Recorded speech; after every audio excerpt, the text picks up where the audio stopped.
নমস্কার, কেমন আছেন সকলে? আশা করছি খুব ভালো আছেন। আমিও খুব ভালো আছি। আমি ব্রততী চলে এসেছি নতুন একটা ব্লগ নিয়ে। তো আজকে রবিবার, আগের দিন আমরা হায়দ্রাবাদ কালীবাড়িতে গিয়েছিলাম। তো হায়দ্রাবাদ কালীবাড়ির ওইখানে মানে আশেপাশে এরিয়াগুলো সব যেহেতু বাঙালি, তো ওখানে বাঙালি দোকানও পেয়েছি।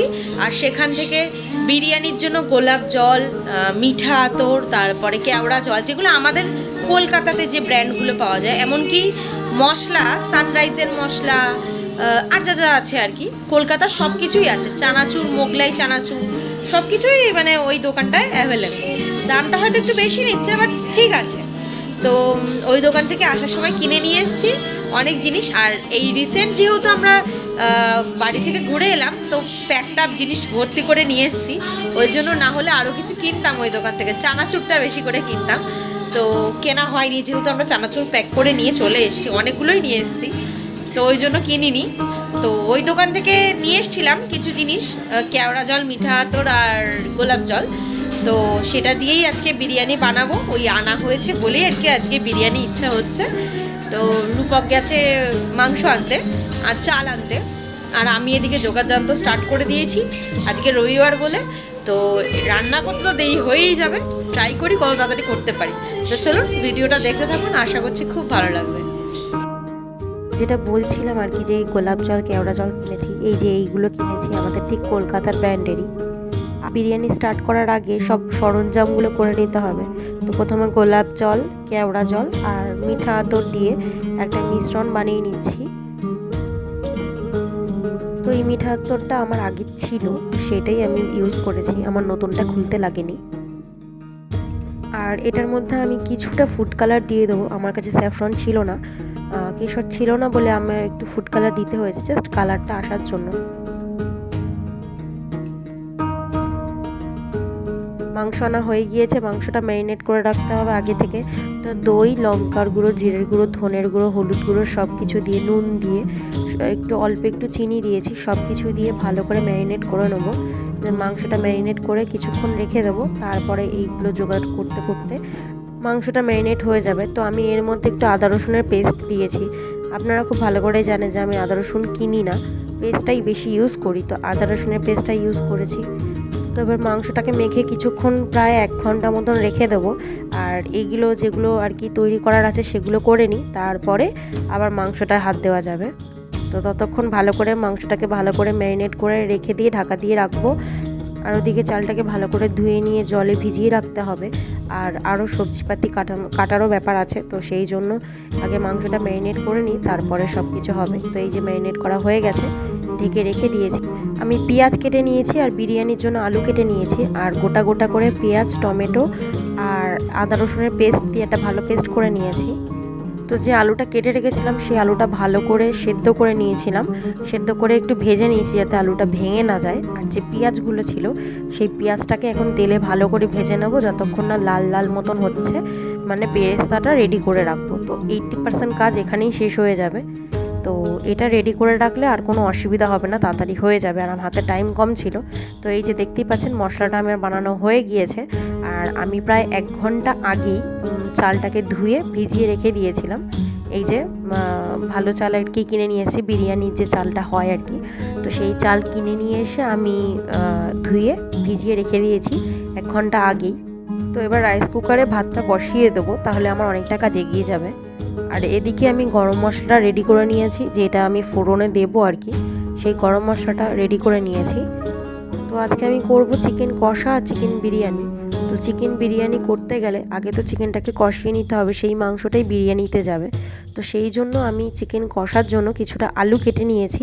আলুগুলো এবার একটু তেলে ভালো করে ভেজে নেব। আর আমি মাংসটা এইভাবেই কাটিয়েছি যে 3 পিস বড় বড় থাকবে, যাতে বিরিয়ানিতে যায়।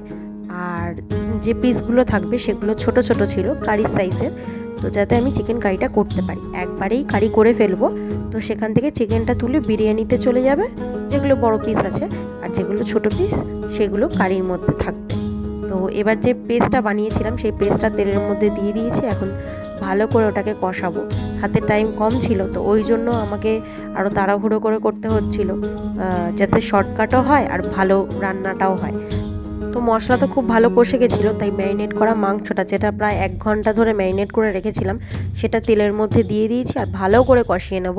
এই যে মাংস থেকে এতটা জল ছেড়েছে, দই দেওয়া ছিল বলে এতটা জল ছেড়েছে, আর মাংস থেকে তেলও ছেড়ে দিয়েছে। তো আরও ভালো করে কষিয়ে নেবো। আর ওদিকে আমি ভাতটা করে নিয়েছিলাম আর চালের মধ্যে গোটা গরম মশলা দিয়েছিলাম। তো এখানে আমার মাংস তো কষানো হয়ে গিয়েছে। তো এইবার আমি বিরিয়ানি মশলাটা ওপর থেকে দেব। আমি আগে দিইনি, কারণ সেন্টটা নষ্ট হয়ে যায়। তো এই পরে দিচ্ছি লাস্টে। তেল মোটামুটি ছেড়ে গেছে আর মাংস ভালোই কষে এসছে। আর কিছুক্ষণ কষাবো, তারপরেই নামিয়ে নেব। ভালো করে 80% কষিয়ে নিয়েছি, মাংস সেদ্ধ হয়ে গেছে, ভাতটাও রেডি করে নিয়েছি। আমরা যেহেতু প্রফেশনাল বিরিয়ানি বানাতে পারি না, তো যতটুকু বাড়িতে বানাতে পারি কাজ চালানোর মতন, তো সেইভাবে রেডি করে নিয়েছি। আর এই যে সব সরঞ্জাম নিয়ে বসে পড়েছি, এইবার শুধু বিরিয়ানির হাঁড়িটা সাজানোর পালা। হ্যাঁ, হাঁড়ি নেই, তো আমার কাছে এই বড় কড়াইটাই ছিল, তাই কড়াইটাই সাজিয়ে নিচ্ছি। রান্না তো 90% কমপ্লিটই হয়ে গেছে, আমি শুধু বিরিয়ানিটা দমে বসাবো। তার জন্য একটুখানি প্রিপারেশন নিয়ে নিচ্ছি, যাতে ভালো করে বিরিয়ানিটা দম হয়। তো প্রথমেই আমি তেজপাতা দিয়ে নিয়েছি কড়াইয়ের তলায়, যাতে মানে মাংস বা ভাত আটকে না যায়। তারপরে ঘি দিয়েছি, তারপরে ভাত দিয়েছি। তো এবার ভাত দেওয়ার পর প্রথমে একটু ঘি দিয়ে নিলাম, তারপরে একটু নুন দিয়ে দিলাম, কারণ নুন ব্যালেন্সিংটা প্রবলেম হয়ে যায়। তারপরে একটু বিরিয়ানি মশলা দিয়ে দিচ্ছি। এবার যে কেওড়া জল, মিঠা আতর আর গোলাপ জলের যে মিশ্রণটা ছিল, আর একটু ফুড কালার দিয়েছিলাম এই কালারটা যাতে আসে, তাই জন্য। তো সেইটা একটু দিয়ে দিলাম। এরপরে মাংসটা দিয়ে দেবো, 2 পিস মাংস দেবো, যাতে লেয়ারিং করতে সুবিধা হয়।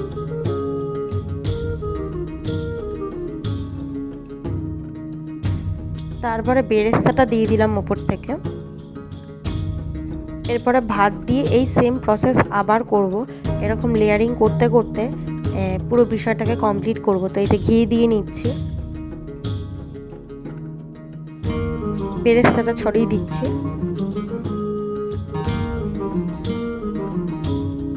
একটু নুন দিয়ে দিচ্ছি, তারপরে আবার বিরিয়ানি মশলা দিয়ে দিচ্ছি।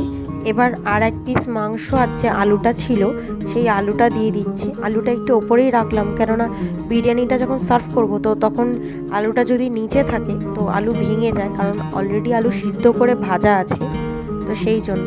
তারপরে কেওড়া জল, গোলাপ জলের যে মিশ্রণটা আছে সেটা দিয়ে দিচ্ছি, যাতে সেন্টটা ভালো আসে। তো এরপরে যে ভাতটা ছিল সেটা উপর থেকে দিয়ে দিচ্ছি, দিয়ে এরপরে ঢাকা দিয়ে ভালো করে দমে বসাবো, প্রায় আধ ঘন্টা 45 মিনিট মতন।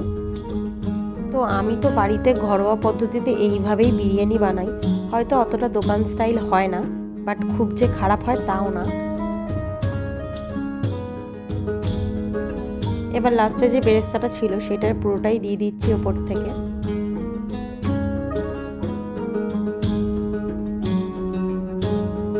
দিয়ে দিলাম নুন,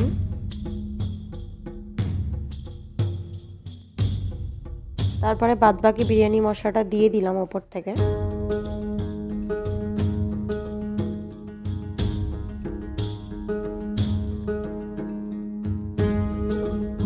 ওই যে মিশ্রণটা আছে সেটা পুরোটা দিয়ে দেবো, আর তো লেয়ারিং করতে হবে না।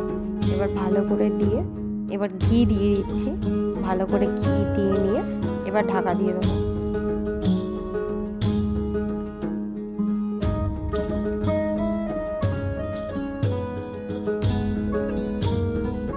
এই যে দমে বসানোর স্টাইলটা একটু ইউনিক, চাটু বসিয়ে তার উপর কড়াই বসিয়ে থালা দিয়ে বেলুন চাকি দিয়ে ঢাকা দিয়েছি। আর মাংস যে চিকেন কষাটা যেটা করেছিলাম আর কি, তার মধ্যে একটু জল দিয়ে নিয়েছিলাম। আর বাঙালি মানুষ, মাংসের মধ্যে আলু না থাকলে তো হয় না, তো আলুও ছিল। একটু ওপর থেকে গরম মশলা ছড়িয়ে দিলাম। তো এবার একটুখানি ঘি দিয়ে নিয়েছিলাম, সেটা ক্লিপটা নিতে ভুলে গেছি। তো এবার মানে দেখতেই পাচ্ছেন, মানে একদম গ্রেভি গ্রেভি করেছি, বেশি ট্যালট্যালে ঝোলও নেই। চলুন নামিয়ে নিই। তো আমার স্নান হয়ে গেছে, দুটো নামিয়ে নিয়েছি, এবার খাবার পালা। খাওয়া দাওয়া কমপ্লিট, এইবার বাইরে এসেছি, সব গোছানোও হয়ে গেছে। তো চলুন, ভিডিওটা কেমন লাগলো অবশ্যই কমেন্টে জানাবেন, আর যদি ভালো লেগে থাকে লাইক করে দেবেন, সাবস্ক্রাইব করে দেবেন।